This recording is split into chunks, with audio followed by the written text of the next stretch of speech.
Thanks for staying with us. Now, Sunday marked a Data Protection Day, and the purpose of this day is to raise awareness to promote privacy as well as data protection best practices. Now, one of the big concerns ahead of the elections is data processing. In fact, you think about misinformation and disinformation. So what are some of the risks that this poses? Let's speak to Nomshado Lubisi-Nkosinkulu, Media Monitoring Africa spokesperson. Nomshado, thank you so much for your time this afternoon.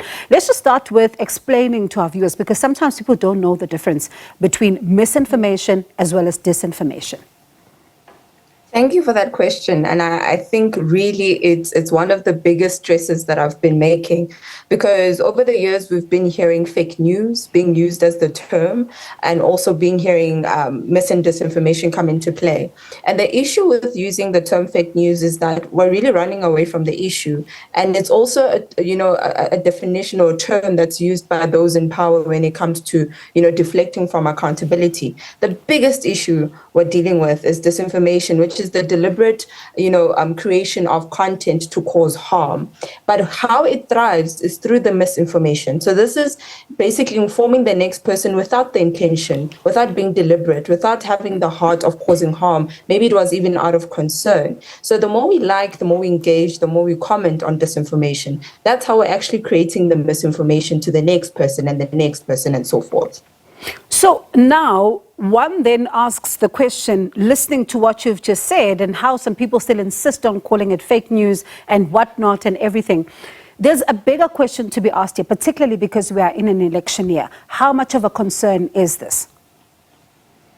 Disinformation truly poses a big threat. I think over the years, we've seen how it could easily impact elections. I mean, there's a number of ways how this threat really comes about when we're talking undermining human rights, when we're talking undermining our democracy, easily, being able to erode trust in media, looking at how it can undermine our electoral integrity, literally through narratives, manipulation of content.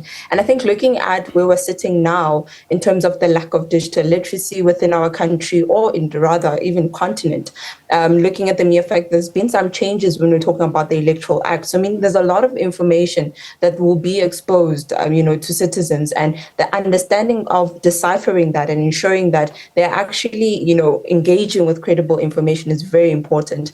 And we need to really ensure that we really start on it now, and rather than focusing on the electoral period itself, because the pre-election season is where we start seeing those narratives come to life. I'm going to get to how citizens then arm themselves to know the difference in just a moment, but I want to stay with what you said, because it's also concerning for us. If then this is happening in the context of our work as journalists as well, so that could also pose some serious issues for us, because we may find ourselves under serious threat or even being bullied, like we've seen happen in some of these communities. I mean, what we've seen is how also these narratives can be used to target, journalists, particularly even through the use of malinformation, whereby, particularly female journalists. And this is what we've been seeing, happen online over the years. And the understanding, I think, of the media's role when it comes to communicating to our citizens, but also the role they play within our society is quite crucial. Because at MMA, one of the key things that we always emphasize is the best place, the place that you need to go is to media, to verify information, to verify content, to verify am I engaging with credible information. So if we're really imposing the never mind digital literacy, but media literacy as well, and the understanding that the role of media during elections is very critical, but also the accountability that they need to obviously take up arms in understanding that credible information, transparent information is very important during the electoral period. So a member of the public is watching us right now, and they're saying, but hang on, you are talking about this and there's all kinds of information out there, all kinds of platforms with information. So I now have this information that I'm probably reading and consuming from a social media platform. How do I verify on my own that it is the real deal, or I'm being sold something that's not true? Think of C's. By C's, I mean, look at, the context, look at, in terms of comparison with other sites, our news, outlets reporting on this, what are people saying on, social media? So the investigative mindset really needs to come into play here. Outside from that, look at the content itself.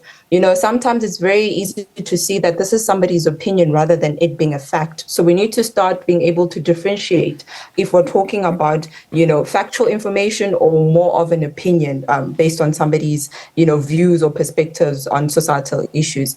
The most important thing as well to highlight, I think, is around the manipulation of media. This is us talking about photoshopping, deepfakes, which is, using somebody's audio and image to say something completely different. So even the videos and the pictures that we're coming across online, that is also content that we need to start looking at differently and verifying, particularly during this time where we're seeing a lot of manipulation. So it's very important to compare, verify, look at the content, look at the source. Who is saying this? In what setting did they publish this or mention this?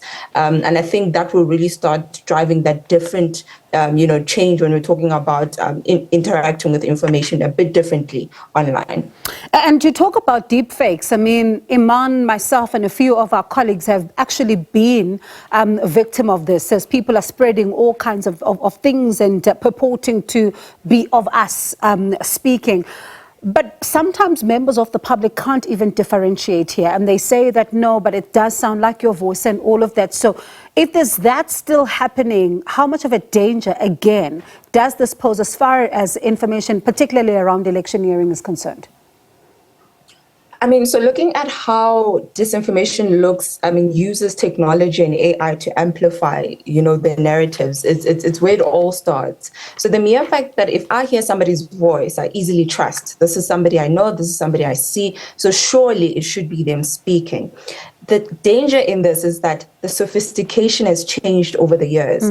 Back then, it was easy to kind of differentiate. This is something that was edited, it's pixelated, the lip syncing is very far off. Now it's done to the T, where even fact checkers really have to go above and beyond to verify, these videos, etc. So it goes back to the understanding of how AI plays a role in this, but also how, the mere fact that videos can now come into play when we're talking about disinformation, and how that could easily be manipulated as how, images were manipulated over the years. It's really something that we need to start looking at. And it really goes back to empowering the citizen, because they are the ones that are interacting with this and resharing and engaging on the different platforms with the narratives. And Nomshado, really we're scratching the surface, but thank you so much for arming us with information, because you also think about us as journalists as well.